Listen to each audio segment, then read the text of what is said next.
लगा देता हूँ मैं इसको। मेरे पास है, रिकॉर्डिंग है, मैं आपको भेज दूंगा। तो इसको रिवीजन एक बार करवा देता हूँ, फिर आप लोग देख लेते हैं। अगर कोई किसी का क्वेश्चन है तो पहले क्वेश्चन पहले क्लियर कर लेते हैं, उसके बाद आगे देखते हैं। किसी का कोई क्वेश्चन? देखिए, हम लोगों ने पिछले क्लास में थोड़ा सा रिवीजन कर देते हैं कि पिछले क्लास में हमने देखा था जो हमारा अर्थ है, पृथ्वी है, उसमें तीन तरह के लेयर पाए जाते हैं। जो हमारे अगर अर्थ को हम अंदर की तरफ अगर ड्रिप करें, खुदाई करें, तो उससे क्या होता है, तीन तरह के क्या है, लेयर पाए जाते हैं। जैसे ऊपरी वाला जो लेयर है उसको हम क्रस्ट कहते थे, और जो मिडिल वाला है उसको मेंटल, और जो नीचे वाला है उसको कोर या कोड कहते हैं। जो ऊपर वाले है उसको क्या कहते हैं, उसको सियल कहा गया है। सियल मतलब उसमें सिलिकॉन और एल्युमिनियम की अधिकता है। बीच वाला जो मेंटल है उसको हमने सीमा कहा था, उसमें मैग्नीशियम और सिलिका बहुत ज्यादा पाया जाता है। और नीचे वाले को जो हमारा क्रोड था, जो प्लाज्मा अवस्था में होता है। हमारे देखिए पृथ्वी का जो केंद्र के आसपास जो क्रोड होता है ना, वो ठोस नहीं होता, ध्यान दीजिएगा, सॉलिड नहीं है, क्योंकि प्रेशर बहुत ज्यादा है, इसलिए वहां पे प्लाज्मा फॉर्म होता है। जैसे हमारा ब्लड बताता है, हमारा ब्लड क्या है, प्लाज्मा फॉर्म में है, क्योंकि उसमें कुछ सॉलिड वाला कण भी है और कुछ क्या था, लिक्विड वाला कण भी है। पार्टिकल दोनों तरह के पाए जाते हैं, जहाँ पे सॉलिड और लिक्विड दोनों तरह के पार्टिकल्स आपस में मिला होता है, उसी को हम प्लाज्मा फॉर्म का। आजकल देखिए प्लाज्मा टीवी वगैरह वगैरह आ गया है, वो क्लीन दिखाई देता है। उसके बाद आपको पता है कि ये जो रोड है उसमें क्या होता है, नीफे कहते हैं उसको। नीफे मतलब निकिल और फेरस पाया जाता है, जिससे कारण क्या होता है, हमारे पृथ्वी में क्या है, मैग्नेटिक फील्ड जनरेट होता है।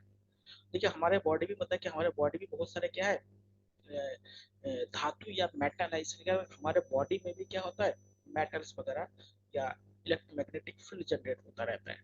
तो ये आपको तीन पर। उसके बाद पता है कि हमारे जो ऊपर वाला जो क्रस्ट है जिसको प्रॉपर्टीज कहता है, उसमें क्या होता है, रॉक पाए जाते हैं, चट्टान होते हैं, जिसको रॉक्स कहते हैं, चट्टान। चट्टान क्या होता है, मेनली जो वॉल्केनो ने ज्वालामुखी विस्फोट जब होता है, उसके बाद जो लावा क्या होता है, जब धरती पर पिच गया होगा इस समय में, तो उसके कारण धीरे धीरे जब ठंडा हो गया तो उस चट्टानों के रूप में परिवर्तित हो गया। तो ज्वालामुखी से जो चट्टान बना है उसको अग्नि चट्टान कहा जाता है। फिर अग्नि चट्टान जब किसी कारण से इरोजन या अपर्दन या केमिकल रिएक्शन के कारण उसमें जब परिवर्तन हुआ तो उसको अपसदी चट्टान कहा गया। और आपको बताया कि जो अग्नि चट्टान है उसमें क्या है, धातु पाया जाता है, जैसे लोहा, चांदी हो गया, सोना हो गया, ये क्या है, सबसे अग्नि चट्टान में पाया जाता है। अपसदी चट्टान में क्या है, कोयला और पेट्रोलियम पाया जाता है। कोयला और पेट्रोलियम क्या है, जीवित अवशेषों से बना हुआ था, जिसको जीवाश्म कहते हैं। कोयला क्या है, वनों से बनता है, फॉरेस्ट से बनता है। और जो पेट्रोलियम है, कहीं ना कहीं जीव जंतुओं के बॉडी में जो फैट होता है, वो फैट हजारों साल बाद कन्वर्ट होकर पेट्रोलियम में परिवर्तित हो जाता है। तो ये कौन सा, अपसदी चट्टान में पाया जाता है। और उसके बाद आपको बताया कि रूपांतरित चट्टान भी बताया था आप लोगों को। तो रूपांतरित जो चट्टान है उसमें क्या था कि जो अग्नि चट्टान और जो अपसादित चट्टान है, इसमें किसी प्रकार के केमिकल रिएक्शन या हवा या बादल या बारिश के कारण क्या होता है, जब इसमें उसके रूप में परिवर्तन हो जाता है तो उसे रूपांतरित करते हैं। जैसे स्लेट हो गया, उसके बाद क्या है, ग्रेनाइट हो गया, उसके बाद क्या है, मार्बल जिसको आप संगमरमर कहते हैं, पत्थर जो होते हैं, ये सब क्या रूपांतरित होते हैं। ठीक है, तो ये तीन प्रकार के क्या है, आपके चट्टान है। उसके बाद आपको पता है कि हमारा जो पृथ्वी है, पृथ्वी का सबसे जो बड़ा भाग है जिसे हम जीव मंडल कहते हैं, जिसको बायोस्फीयर कहा जाता है। और बायोस्फीयर में तीन प्रकार के और मंडल होते हैं। एक आपका क्या होता है, वायुमंडल होता है, उसके नीचे जिसको एटमोस्फेयर हम लोग कहते हैं। उसके बाद क्या, स्थल मंडल होते हैं, जहाँ पे भूमि भूमि होता है, जैसा हमने 7 कॉन्टिनेंट के बारे में बताया था। उसके बाद क्या होता है, आपका जल मंडल होता है, जहाँ पे वाटर होता है, वाटर स्पेस होता है। ये तीन प्रकार के क्या होता है, अलग अलग स्पेयर पाया जाता है, बंडल पाया जाता है। और इसमें आपको सबसे पहले हमने शुरू किया था जो वायुमंडल है, या जिसे आप, जहाँ पे वायु होते हैं उनके बारे में हमने पढ़ना शुरू किया। और पता था कि वायुमंडल के ऊपर, यानी जो हमारे पृथ्वी के ऊपर लगभग 11 किलोमीटर तक क्या है, जीवन पाया जाता है, मतलब जीव जंतु पाया जाता है। और पानी के अंदर लगभग 9 किलोमीटर तक के उसमें जीव जंतु पाया जाता है। तो ये जो 20 किलोमीटर का जो दायरा होता है इसी को बायोस्फीयर कहा जाता है, ये जीव मंडल कहा जाता है। इसके ऊपर भी जीवन नहीं पाया जाएगा और इसके नीचे भी जीवन नहीं पाया जाता है। उसके बाद आपको बताया था कि जो वायुमंडल होता है, वायुमंडल क्या है, गैसों का एक आवरण है, यानी एक प्रकार के गैसों का क्या है, एक लेयर है। उसमें अलग अलग गैसेस पाई जाती है। जो गैस हल्की होती है वो क्या पृथ्वी से दूर होता है, और जो गैस क्या होता है भारी होता है वो पृथ्वी के नजदीक होता है। जैसे हाइड्रोजन गैस आप पृथ्वी के नजदीक नहीं पाया जाएगा, वायुमंडल की बात बोल रहा हूँ, वो सिलेंडर में भरा हुआ अलग बात है। लेकिन जो भारी गैस होगा वो क्या पृथ्वी के नजदीक पाया जाएगा। और गैसों का जो आपको रेशियो भी मालूम होगा, देखिए मेनली हमें चार प्रकार के गैस हमें हमारे एग्जाम में पूछे जाते हैं। एक होता है नाइट्रोजन, एक होता है ऑक्सीजन, एक होता है आर्गन, और एक होता है कार्बन डाइऑक्साइड। तो आप लोगों को बताया था क्या था, जो नाइट्रोजन होता है ये बहुत बार क्वेश्चन पूछा गया है, इसको ध्यान रखिएगा, ये बहुत इंपॉर्टेंट है। ये हर तरह के क्वेश्चन में पूछता है, ये चाहे आप टैड वगैरह पेपर है तो उसमें भी पूछता है। ऑक्सीजन 21%। उसके बाद जो ऑर्गन होता है ये क्या है, 0.9%। और जो कार्बन डाइऑक्साइड होता है ये 0. ये पॉइंट है 3%। बहुत ही कम पाया जाता है। ये देखिए ये जितने भी गैसेस है ना, हम लोग क्या था श्वसन क्रिया में हम अंदर लेते हैं, लेकिन जैसे ही हम हमारा बॉडी के अंदर जब श्वसन क्रिया होता है जिसको मेटाबॉलिज्म कहा जाता है, उसके बाद ये क्या है 4% कम हो जाता है तो 17% रह जाता है। और ये क्या 4% बढ़ जाता है तो ये 4.003% हो जाता है। और ये जो कार्बन डाइऑक्साइड है ना ये गर्मी पैदा करता है, और इसलिए क्या होता है आप देखिए जहाँ पे जो ज्यादा लोग खड़े रहते हैं वहाँ पे ऑटोमेटिक गर्मी पैदा हो जाता है, ध्यान दीजिएगा। और यही गैस अगर ज्यादा हो जाएगा हमारे वायुमंडल में तो ग्रीन हाउस इफेक्ट भी डालता है, जिससे पृथ्वी का वातावरण क्या हो जाता है, गर्म हो जाता है। और देखिए ये जो वायुमंडल है, वायुमंडल एक प्रकार के कंबल जैसा होता है, ब्लैंकेट ऑफ द अर्थ कहा जाता है इसे। क्योंकि वायुमंडल नहीं होगा तो हमारे यहाँ का देखिए, अगर वायुमंडल ना होता तो हमारे पृथ्वी का जो एवरेज टेम्परेचर -18 डिग्री सेल्सियस हो जाता है। इतना ज्यादा हो जाता है, इतना कम मतलब कह सकते हैं। अभी हमारे यहाँ पे पृथ्वी का एवरेज टेम्परेचर कितना है, एवरेज टेम्परेचर वो है 15 डिग्री सेल्सियस। तो आप समझ लीजिए कि 15 डिग्री क्या है, एवरेज बोल रहा हूँ, ठीक है, हर एक जगह की नहीं है, पूरे पृथ्वी का है। तो एवरेज टेम्परेचर अगर ऐसा होता, मान लेते हैं कि अगर वायुमंडल नहीं होता तो -18 डिग्री सेल्सियस हो जाता, तो फिर क्या होता, जीवन संभव ही नहीं था। क्योंकि क्या होता इतने डिग्री में क्या होता, जितने भी हमारे लिक्विड अवस्था में वाटर है वो सब सॉलिड यानी बर्फ बन जाता है। तो बर्फ बन जाता तो पेड़ पौधे तो बनते नहीं, तो फिर क्या होता दिक्कत होने लगते। तो इसलिए ये बहुत जरूरी है कि ये हमारा वायुमंडल होना बहुत जरूरी है। उसके बाद बताया था कि वायुमंडल जो है जिसको आप वायुमंडल कहते हैं वो 5 लेयरों से बना हुआ है। जब से निचला वाला जो लेयर है उसको आप ट्रोपोस्फीयर कहते हैं, जिसको हिंदी में शोभ मंडल कहा जाता है। उसके बाद स्ट्रेटोस्फीयर कहा जाता है, जिसको समताप मंडल कहा जाता है। मेसोस्फीयर होता है जिसे आप मध्य मंडल कहते हैं। थर्मोस्फीयर या इसको आयनोस्फीयर भी कहा जाता है, या आयन मंडल कहा जाता है इसे। एक्सोस्फीयर जिसको वायुमंडल कहा जाता है, सबसे ऊपर होता है। इससे ऊपर क्या होता है, अंतरिक्ष होता है, या जिसे आप स्पेस कह सकते हैं। इसके ऊपर क्या होता है, स्पेस, अंतरिक्ष जिसे कह सकते हैं। उसमें वायुमंडल बहुत ही कम हो जाता है। यानी इसके ऊपर क्या है, वायुमंडल लगभग कम हो जाता है, बहुत ही क्या कह सकते हैं, विरल कह सकते हैं, बहुत ही घना नहीं रहता, विरल हो जाता है। तो ये क्या है, लेयर है। उसमें देखिएगा हमने पिछले जो क्लास में हमने टोपोस्फीयर के बारे में बताया था, तो रिवीजन देखिए, फोटो से आप लोग को कुछ दिखाई दे रहा है। टोपोस्फीयर का मतलब होता है या सौर मंडल का मतलब होता है यहाँ पे जितने भी मौसम संबंधी घटनाएं होती है। कैसे, मौसम संबंधी घटना, चाहे बारिश होना, बादल होना, बर्फ होना, उसके बाद तूफान होना, ओले गिरना, जितनी भी घटनाएं होती है वो सब क्या होता है, देखिए ये आपको दिखाई दे रहा है, टोपोस्फीयर में होता है। दूसरी बात, यहाँ पे दो घटनाएं और होती है। हाँ नीरज सर कुछ बोल रहे हैं आप। हाँ सर, कुछ नहीं, बस मैं ही कह रहा था कि आवाज वाज का ठीक आ रहा है करके। अच्छा बस। अच्छा। तो ठीक है, मैं लीव ही कर रहा हूँ क्लास। तो मैंने वो रिकॉर्डिंग लगा दिया, आपने तो नहीं लगाया ना? हेलो। चलिए। हाँ बस। देखिए यहाँ पे दो ना ना घटना। सर, मैंने लगा रखा, आप ही की रिकॉर्डिंग चल रही है, आप ही करिएगा और भेज देना, हाँ, आप इसके बाद, क्लास के बाद। ठीक है भेज दूंगा। देखिए यहाँ पे दो चीज होता है, एक होता है वायु प्रदूषण, जिसे आप एयर पोल्यूशन कहते हैं, और एक घटना यहाँ पे होती है जिसको कहते हैं आप ग्रीन हाउस इफेक्ट, या इसे कह सकते हैं हरित गृह प्रभाव। ग्रीन हाउस इफेक्ट या हरित गृह प्रभाव, प्रभाव कह सकते हैं। ये दोनों घटनाएं कहाँ होता है? ट्रोपोस्फीयर में होता है।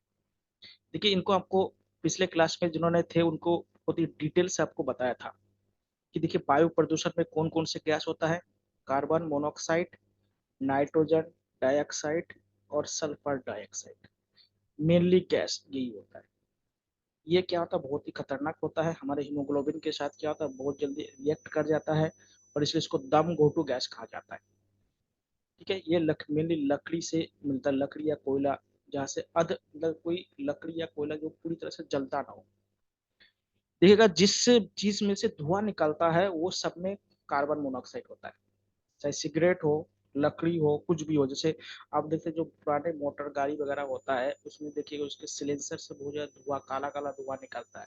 तो इसका मतलब क्या आता है, उसमें कार्बन मोनोऑक्साइड ज्यादा निकलता है। आप लोग जानते हैं कि जो भी गाड़ी आप लोग इस्तेमाल करते हैं, हम लोग इस्तेमाल करते हैं, उसका एक एज होता है, उस एज के बाद क्या होता है, उस गाड़ी को चलाने से मना किया था। अभी दिल्ली में देखिए 15 साल का है कि 15 साल के ऊपर गाड़ी चला नहीं सकते।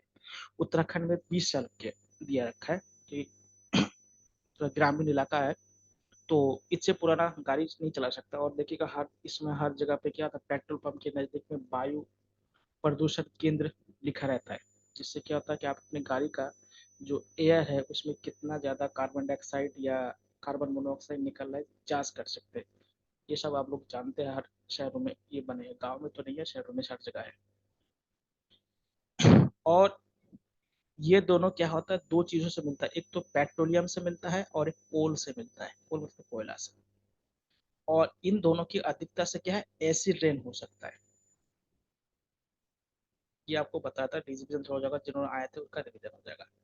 तो एसिड रेन क्या होता है, मार्बल या जो संगमरमर होता है तो उसको क्या है बर्बाद कर देता है। देखिए संगमरमर का जो दीवार या कुछ भी है उसमें एसिड मत डालिएगा, वो खराब हो जाएगा, चाहे नींबू भी निचोड़ के डालेंगे तब भी खराब हो जाएगा। आपको ताजमहल का एग्जांपल दिया था कि ताजमहल क्यों खराब हो रहा है, क्योंकि मथुरा में क्या है, ऑयल रिफाइनरी है, उसमें से क्या है ये नाइट्रोजन डाइऑक्साइड और सल्फर डाइऑक्साइड गैस बहुत ज्यादा निकल रहा है। इसलिए हमारा ताजमहल क्या है, पीला हो जाता है, हो जा रहा है, क्योंकि उसमें रिएक्शन हो जा रहा है। इसलिए अगर संगमरमर का कोई चीज है उसमें एसिड नहीं डालना चाहिए, वो खराब हो जाता है। अगर संगमरमर में एसिड गिरता है तो उसके ऊपर क्या छोटे छोटे बूंद जैसा आ जाता है, फपोले जैसे बन जाता है, जैसे फोड़े टाइप के बन जाता है। इसलिए ऐसे बारिश को क्या कहता है, एसिड रेन को क्या होता है, जब संगमरमर पर पड़ता है तो उसे क्या कहता है, उसे स्टोन कैंसर कहा जाता है। और एसिड अगर किसी जानवर पर भी, अगर इंसान पर भी अगर गिरेगा तो भी उसमें क्या होता है, इस तरह की बीमारी हो सकता है। तो ये आपको बताया था। हरित गृह गैस में कौन कौन से गैस आता है, इसमें आपका कार्बन डाइऑक्साइड आता है, मैथेन आता है, उसके बाद क्या होता है जल वाष्प हो गया, उसको वाटर वेपर कहते हैं, और क्या था ओजोन। कार्बन डाइऑक्साइड सब जानते हैं, जो मेनली लकड़ी और पेट्रोलियम से मिलता है। और मैथेन पशुओं की जुगाली से आपको पता था, दलदल भूमि से मिलता है या कोयले के खदान से मिलता है। जल वाष्प आप जानते हैं, वेपोराइजेशन से होता है। ओजोन हमारे क्या होता है, समताप या स्ट्रेटोस्फीयर में पाया जाता है। और इससे क्या इफेक्ट होता है, ये हमारे क्या होता है, पृथ्वी के तापमान को बढ़ा देता है, अर्थ के टेम्परेचर को इंक्रीज कर देता है। और अर्थ के टेम्परेचर अगर बढ़ जाएगा तो उससे क्या होगा कि हमारे जो ग्लेशियर है वो मेल्ट हो जाएगा, और ग्लेशियर अगर मेल्ट हो जाएगा तो हमारे जो एवरग्रीन रिवर है जिसको सदाबहानी नदी कहते हैं, वो खराब हो जाएगा, वो बर्बाद हो जाएगा, वो बंद हो जाएगा। जैसे गंगा नदी में जो पानी आता है ग्लेशियर से, अगर मान लो कि यह जो गंगोत्री ग्लेशियर है वो पूरी तरह से पिघल जाए तो फिर गंगा नदी में पानी कहाँ से आएगा, खत्म हो जाएगा। उसके बाद अगर इस तरह से अगर मेल्ट ज्यादा होने लगे तो हमारे जो सी लेवल है, जिसे कहते हैं समुद्र तटीय का जो जल स्तर है, उसमें भी बहुत ज्यादा वृद्धि हो जाएगा। वृद्धि हो जाएगा तो जो तटीय क्षेत्र है या जो आइसलैंड है, द्वीपीय देश है, वो पूरी तरह से जलमग्न हो सकता है। अभी तो संभव नहीं है, लेकिन इस तरह से अगर गर्मी बढ़ेगा तो जलमग्न होने की संभावना बहुत ज्यादा है। यहाँ तक आपको बताया था, और आपको बताया था कि जो एरोप्लेन होता है वो समताप मंडल में ही चला सकता है, इस ट्रोपोस्फीयर में नहीं चल सकता, क्योंकि ट्रोपोस्फीयर में तूफान, बादल, बारिश वगैरह होता है, इसलिए यहाँ पे वायुयान नहीं चला जाता। जो भी अगर आप लोग वायु यात्रा किए होंगे तो वायुयान में कोई बैठा होगा तो देखिएगा जिस ऊपर में वो मतलब चलती है, वहां पे क्या होता है, बादल नहीं होते। लेकिन हेलीकॉप्टर क्या होता है, स्ट्रेटोस्फीयर में होता है, इसलिए हेलीकॉप्टर अधिकतर क्या होता है, खराब मौसम में क्रैश हो जाता है। ध्यान देखिएगा, जैसे आप लोगों ने बिपिन रावत का आपको एग्जाम्पल भी दिया था कि उनका हेलीकॉप्टर क्रैश हो गया था मौसम के खराब होने का। यहाँ तक आपको बता दिया। उसके बाद देखिएगा अगला जो लेयर है उसको स्ट्रेटोस्फीयर या इसको समताप मंडल कहा जाता है। समताप मंडल, किसी का कोई क्वेश्चन होगा आप लोग पूछेगा। समताप मंडल देखिएगा, ये इसकी हाइट दिखा रहा है, समताप मंडल की हाइट दिखा रहा है। देखिए समताप मंडल में पहली बात क्या होता है, यहाँ पे वायुयान क्या है, संचालित होता है वायुयान, जिसको एरोप्लेन कहते हैं। यहाँ पे इसको हेलीकॉप्टर नहीं बल्कि वायुयान की बात बोलो, जैसे जेट विमान हो गए या बड़े बड़े वायुयान होता है, या जितने भी युद्धक विमान होता है वो सब यही चला जाता है। देखिए इसके ऊपर क्या होता है, एक लेयर पाया जाता है जिसे आप ओजोन लेयर कहते हैं। ओजोन का फॉर्मूला क्या होता है, O3, आप लोग सभी जानते हैं। इसमें 3 ऑक्सीजन होते हैं। ओजोन लेयर क्या करता है, देखिए ओजोन लेयर जो हमारे सूर्य के बाहरी भाग जिसको फोटोस्फीयर कहा जाता है, उसमें एक प्रकार के किरण बनता है जिसको कहते हैं पराबैंगनी किरण, जिसको अल्ट्रा वायलेट किरण कहते हैं। अल्ट्रा वायलेट किरण जिसे कहते हैं, ये जो किरण होता है, ये ओजोन लेयर इसको पृथ्वी पर आने से रोकता है। अगर ओजोन लेयर कभी होल, ओजोन लेयर का छिद्र या होल सुने होंगे, इससे क्या होता है कि पराबैंगनी जो अल्ट्रावायलेट रेस है वो डायरेक्ट पृथ्वी पर आ जाएगा और पृथ्वी के जो जीव जंतु होते हैं उसको नुकसान करते हैं। स्टोन जो स्किन कैंसर होने का बहुत ज्यादा संभावना हो जाता है। स्किन कैंसर इसे देखिएगा, जब सूर्य ग्रहण होता है तो आंखों से उसको देखने के लिए मना करते हैं, क्योंकि उस समय क्या होता है, जो हमारे अल्ट्रावायलेट रेस है वो बहुत तेजी से निकलता है जगह। इस क्या होता है, ये ओजोन लेयर क्या पराबैंगनी किरण को क्या था, पृथ्वी पे आने से रोकता है।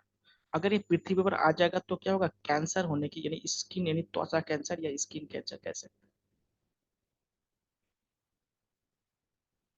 होने की संभावना बढ़ जाएगा। अब देखिए ओजोन, इसीलिए क्या होता है, ओजोन को बनाए रखना, ओजोन लेयर को बनाए रखना सभी देशों का एक मजबूरी बन गया है। इसलिए देखिए ओजोन लेयर, देखिए बहुत पहले क्या था कि इतनी ज्यादा गैसेस हो रहा था, या ओजोन लेयर को जो समाप्त करने के लिए कुछ गैसेस जिम्मेदार होते हैं, जो क्या है ओजोन लेयर को जो मोटाई है उसको धीरे धीरे पतला कर दे रहा है या कहीं कहीं उसको खत्म कर दे रहा है। तो देखिए ओजोन लेयर के लिए जिम्मेदार कौन कौन से गैस है। सबसे इंपॉर्टेंट गैस है क्लोरोफ्लोरोकार्बन।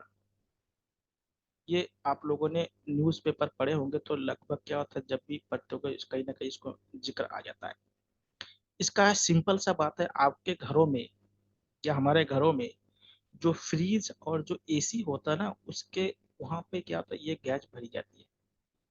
या आप लोगों ने देखा होगा क्लोरोफ्लोरोकार्बन का इस्तेमाल और कहा होता है, जितने भी ये डेंटिंग बेंटिंग करता है गाड़ी का, आप लोग देखे होंगे जो गाड़ी में रंग चला जाता है ना, उसमें क्या होता है, या बहुत से लोग देखे होंगे जो बालों वगैरह में क्या होता है अलग अलग रंग करते हैं, या ब्यूटी पार्लर में भी क्या होता है इसका इस्तेमाल अब धीरे धीरे बंद होता है, पहले बहुत ज्यादा इस्तेमाल होता है। ये जितने भी बड़े बड़े जो एक्टर वगैरह होते हैं, ये लोग इसका इस्तेमाल करते हैं, जिससे क्या होता है सुंदरता बनाए रखने के लिए। उसके बाद जो बढ़िया महंगे वाले सोफे होते हैं, उस सोफे में भी क्या होता है, इस क्लोरोफ्लोरोकार्बन का इस्तेमाल करते हैं, जिससे क्या होता है उसमें जो स्पंज होता है वो बहुत ज्यादा होता है। आप देखिए बहुत से चाइनीज वाले जो गद्दे होते हैं इसमें बहुत ज्यादा इसका इस्तेमाल किया जाता है, जो सस्ते भी होता है और बहुत ही अच्छा माना जाता है। लेकिन क्या होता है वो हमारे बच्चों के लिए और कुल मिला के जो इंसान या एनिमल के लिए वो खतरनाक होता है। तो पहली बात क्या है, जो सीएफसी होता है ये एसी में भी भरा जाता है, आपका फ्रीज में भी भरा जाता है। उसके बाद जो डेंटिक पेंटिंग होता है उसी में भी इस्तेमाल किया जाता है। उसके बाद क्या होता है कि जो ब्यूटी पार्लर है उसमें भी इसका इस्तेमाल, कि ब्यूटी पार्लर केवल महिला वाला मत समझिएगा, इसमें पुरुष और महिला दोनों का है, ध्यान दीजिएगा, पुरुष में भी इसका इस्तेमाल करते हैं। उसके बाद क्या होता है जितने भी कलर को हटाने के लिए इसका इस्तेमाल करते हैं, जैसे ब्लीचिंग कहते हैं आप लोग, ब्यूटी वाला में एक नया शब्द आजकल नया आया है, क्या बहुत पुराना हो चुका है, ब्लीचिंग कहते हैं। देखिए ब्लीचिंग का मतलब क्या होता है, रंग को उड़ा देना, यानी रंगहीन कर देना। इसलिए देखिएगा आप सभी लोग जानते हैं कि जो भी क्रीम वगैरह लगाने जाते हैं उससे पहले उसको ब्लीच करना बहुत जरूरी होता है, नहीं तो चेहरे पे वो रंग लगता नहीं है। या बालों पे अगर क्या होता है, मान ले किसी को काला बाल है उसको लाल करना है, तो काले पे अगर लाल कर देंगे तो ज्यादा दिन तक रहेगा नहीं, पहले उस काले को क्या होता है कलर लेस करना होता है, तो उसको कहते हैं ब्लीचिंग कहते हैं। तो ब्लीचिंग में क्या होता है सीएफसी का बहुत ज्यादा इस्तेमाल किया जाता है। देखिए सीएफसी में आप लोग अगर साइंस पढ़े होंगे तो इसमें जब एक क्लोरीन होता है ना, देखिए दो चीज है, एक क्लोराइड और एक ऑक्साइड, ये दो जो चीज होता है ना ये विरंजक के रूप में काम करते हैं। विरंजक मतलब कलरलेस के रूप में काम करता है, जो कलर को क्या होता है खत्म कर देता है। तो ये जो क्लोराइड और क्या होता है सीएफसी में होता है। और ओजोन में भी देखिएगा वो आता है, देखिए ओजोन को हम तोड़ेंगे तो कैसे आएगा कि इसमें रिएक्शन कर जाता है, ओजोन को तोड़ेंगे तो ऑक्सीजन और ऑक्साइड में बदल जाएगा। तो ये देखिए ये और ये दोनों क्या करता है, इस लेयर को खत्म करने का काम करता है, केमिकल रिएक्शन कर जाता है। तो अगर किसी चीज का रंगहीन करना है तो इसका इस्तेमाल आप लोग कर सकते हैं, लेकिन नहीं करना चाहिए। आप लोग देखेंगे बड़े बड़े जो डाई किया जाता है मशीनों कपड़ों पर, उसमें भी इस तरह के रंग का इस्तेमाल करते हैं विरंजक के रूप में या कलरलेस करने के लिए किया जाता है, ब्लीचिंग करने के लिए इसको इंग्लिश में ब्लीचिंग कहा जाता है। तो क्लोरोफ्लोरोकार्बन का इसका बहुत प्रकार होता है। उसके बाद हाइड्रोक्लोरोफ्लोरोकार्बन होता है, ये भी बैन कर दिया गवर्नमेंट ने, फिर भी लोग क्या था इस्तेमाल करते हैं। जैसे आपको पता है कि जो गाड़ियों में जो नया रंग चला जाता है उसको भी पहले क्या होता है, उसको भी क्या होता है ब्लीचिंग करना होता है, तो इसके लिए इस्तेमाल करते हैं। तो देखिए कौन कौन सा क्या होता है, ओजोन गैस को हटाने के लिए जो क्लोरोफ्लोरोकार्बन था उसमें कहाँ कहाँ इसका इस्तेमाल किया जाता है, देखिए पहले तो एसी में इस्तेमाल करते हैं,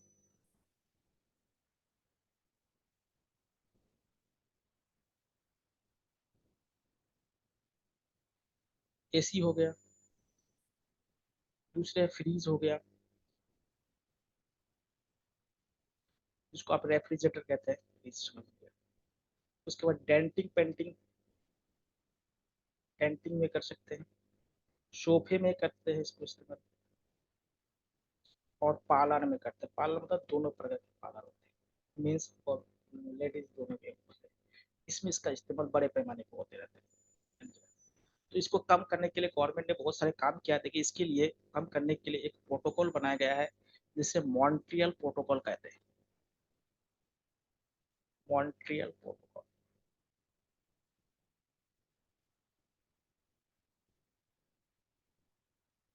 मॉन्ट्रियल प्रोटोकॉल कब है, 1987 में बनाया गया था। मॉन्ट्रियल क्या है, एक शहर है जो कनाडा में स्थित है, उस शहर में इसका सम्मेलन हुआ था।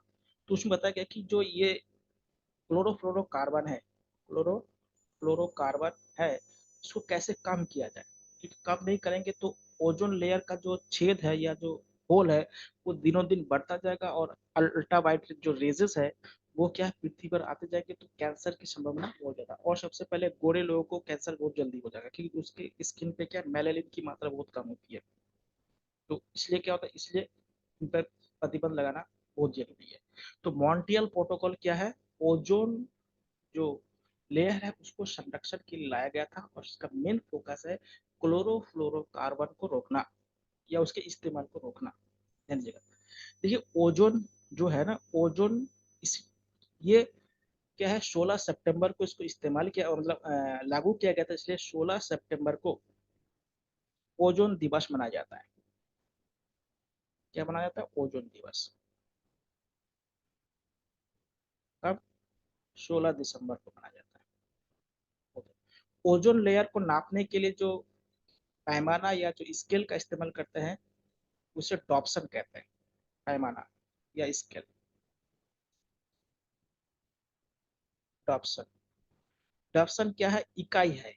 ओजोन लेयर को नापने का क्या है? इकाई। इकाई मतलब यूनिट है। ये भी क्वेश्चन पूछा गया, ये आप लोग का जो प्राइमरी वाला जो पेपर होता है जिसमें पर्यावरण होता है, इसमें बहुत बार ये क्वेश्चन पूछा गया। मॉन्ट्रियल प्रोटोकॉल भी पूछा गया है, ओजोन दिवस भी पूछा गया है, तो उसको ध्यान रखिएगा। तो 16 सितंबर 16 सितंबर को क्या है? ओजोन डे मनाया जाता है।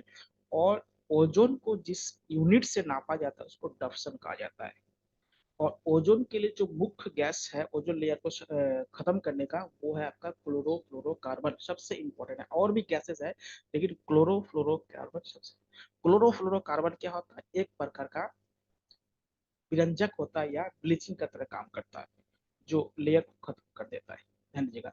तो इसको समझे तो ओजोन क्या है? लेयर हमारे लिए एक बहुत उपयोगी है, लेकिन हम मानव, देखिए इंसान है, बहुत सारे गलती कर रहा है, और गलती का क्या है, आने वाले दिनों में बहुत ज्यादा क्या है, इफेक्ट भी उनको ही होने वाला है। तो इसको समझ लीजिएगा। अब आता है आपका मेजोस्फीयर या समतल मंडल। देखिएगा, ये आपको कुछ चित्र दिखाई दे रहा है। ये जानते हैं कॉमेट्स कहते हैं, या इसको उल्का कहा जाता है। इसको कॉमेट्स कहते हैं, कॉमेट्स।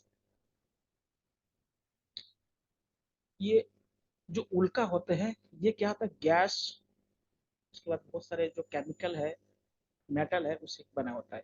ये गैस धूल कण से बना होता है। गैस होता है, इसमें धूल कण होता है, इसको डस्ट कहते हैं। बहुत सारे केमिकल यानी जो रासायन होता है, ये सब इसमें मिला होता है। आपको बता दें कि हमारा पृथ्वी या जो हमारा जो यूनिवर्स बना था, उसमें बहुत सारे क्या है, धूल कण थे। देखिए धूल कण का मतलब केवल मिट्टी नहीं होता है, आपको पहले ही बता रहा हूँ। तो देखिए ये क्या होता है, जब तीव्र वेग से क्या होता है, पृथ्वी की तरफ आने लगता है, तो क्या होता है, जब ये बहुत तेजी से कोई चलेगा तो उसमें क्या होता है, हीट जनरेट होने लगता है। देखिए आप बहुत तेज से दौड़िएगा तो आपके बॉडी में या आपके शरीर में क्या होता है, क्योंकि फ्रिक्शन लगेगा, फ्रिक्शन यानी घर्षण लगेगा, तो ऑटोमेटिक क्या होगा, टेम्परेचर बढ़ जाएगा। लेकिन क्या होता है, ये मेसोस्फीयर में आके क्या होता है, जिसको मध्य मंडल कहा जाता है, ये जो उल्का पिंड क्या होता है, जल जाता है, यानी डिस्ट्रॉय हो जाता है। लेकिन कभी कभी आप लोगों ने एक शब्द सुना है कि कहीं पे बिजली गिरा है। तो जब तो बिजली क्या होता है, जो इसका जो अवशेष बचा, ये मान लिया कोई उल्का है, तो ये क्या, जल जाने के बाद जो अवशेष बचा होता है, या जो उसका पार्ट बचा होता है, वो पार्ट अगर किसी धरती पर गिरता है, तो उस अवशेष को ही हम क्या कहते हैं, बिजली गिरना कहते हैं। ध्यान दीजिएगा, बिजली गिरना कहते हैं। बिजली और कुछ नहीं है, बल्कि क्या है, यही कॉमेट्स या उल्कापिंड होता है, जो मेसोस्फीयर में जल जाते हैं। लेकिन चलिएगा, लेकिन पूरी तरह से क्या, जो पूरी तरह से जल नहीं पाता, वो अवशेष के रूप में पृथ्वी की ग्रेविटी में आ जाता है, और उसी को हम बिजली गिरना कहते हैं। कभी कभी क्या होता है, किसी इंसान के ऊपर गिर जाएगा, क्योंकि इसमें बहुत ज्यादा क्या होता है, हीट होता है, वो जल जाता है, खत्म हो जाता है। कि कभी कभी पेड़ों के ऊपर गिर जाता है। देखिए अधिकतर ये पेड़ों के ऊपर गिरता है। इसका रीजन भी है, क्योंकि पेड़ों में क्या होता है, बहुत सारे उसमें भी अट्रैक्शन फोर्स होता है, इसलिए पेड़ों की तरफ होता है, ज्यादा गिरता है। तो समझ लीजिएगा, जितने भी मैटर्स होता है या उल्का पिंड होता है, वो सब क्या होता है, यहाँ पे आके जल जाता है।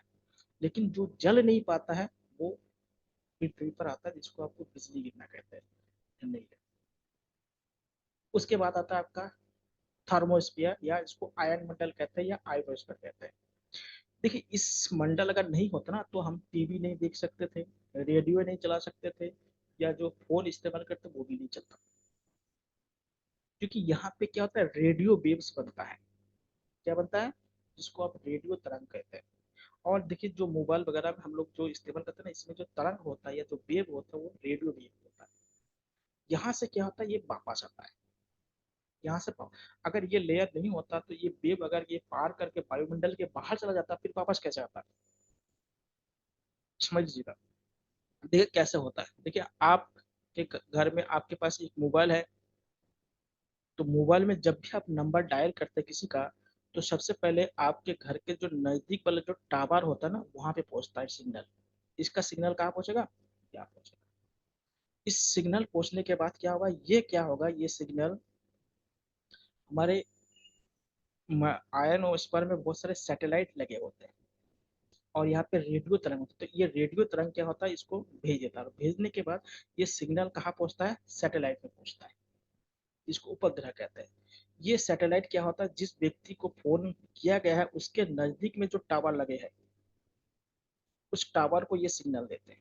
फिर ये सिग्नल क्या होता है, यहाँ पे व्यक्ति जो फोन मोबाइल इस्तेमाल कर रहे हैं, मान लीजिए ये M2 है, ये M1 है, तो यहाँ पे फिर पहुंचता है।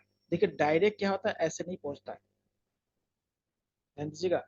डायरेक्ट क्या होता है, या हम लोग जो फोन करते हैं ना, जो सैटेलाइट या जिस टावर जिनके पास है, वो कंपनी क्या होता है, हमारे बातों को या हमारे मैसेजेस को क्या होता है, सब क्या होता है, वो ट्रैप कर सकता है, देख सकता है, सुन सकता है, सब कुछ कर सकता है। क्योंकि जिनके पास ये टावर वाला, मान लिया T1 है और ये मान लिया T2 है, और जिनके पास क्या ये एक्सेस होता है, सैटेलाइट का एक्सेस होता है, वो किसी भी बात को क्या होता है, सुन सकता है, उसको पढ़ सकता है। इसलिए देखिएगा कभी कभी बड़े बड़े नेताओं का या जो लोग होते हैं, उनका क्या होता है, इस्तेमाल किया जाता है। इसको फोन टैपिंग कहा जाता है। तो ये फोन टैपिंग क्या है, किया जा सकता है। तो ये जो यहाँ पे क्या होता है, ये सैटेलाइट के जो ऊपर क्या होता है, यहाँ पे रेडियो तरंग होता है। तो यही रेडियो तरंग क्या होता है, इस तरंग को बाहर लाने का काम करता है। अगर यह पे आयनोस्फीयर पे ये रेडियो तरंग अगर नहीं होता, तो समझ लीजिए कि हम ये सब इस्तेमाल इंस्ट्रूमेंट इस्तेमाल नहीं करते। देखिए फोन भी दो तरह के होते हैं, एक तो हम जो नॉर्मल फोन इस्तेमाल करते हैं, और एक होता है सैटेलाइट फोन होता है, जो अधिकतर बड़े नेताओं या जो मंत्रीगण होते हैं ये लोग इस्तेमाल करते हैं, या तो आर्मी वाले लोग करते हैं, जिसमें क्या होता है, सिक्योरिटी का बहुत बड़ा इश्यूज होता है। जो सैटेलाइट फोन होता है ना, वो क्या होता है, फोन अब टावर में उसका सिग्नल नहीं जाता, signal is satellite to satellite होता है, जो आतंकवादी लोग इसका बहुत ज्यादा इस्तेमाल करते हैं। ये होता है सैटेलाइट फोन। और नॉर्मल फोन में क्या होता है, टावर का इस्तेमाल होता है। सैटेलाइट फोन का टैपिंग करना आसान नहीं होता है, उसको टैपिंग करने के लिए सैटेलाइट के माध्यम से टैपिंग किया जाएगा। और जो नॉर्मल फोन होता है वो टावर के माध्यम से किसी का भी टैपिंग किया जा सकता है। इसलिए देखिए पुलिस वाले जो होता है, वो नॉर्मल जो फोन होता है उसका टैपिंग कर सकते हैं, लेकिन सैटेलाइट फोन का जो टैपिंग है उसके लिए बहुत ज्यादा गवर्नमेंट से परमिशन लेना पड़ता है, वो बहुत सेंसिटिव होता है। ठीक है। तो ये रेडियो तरंग क्या होता है, यहाँ पाया जाता है कहाँ पे, आयनोस्फीयर में पाया जाता है। अगर ये नहीं होता तो हम जितने भी ये इंफॉर्मेशन टेक्नोलॉजी का इस्तेमाल जो हम लोग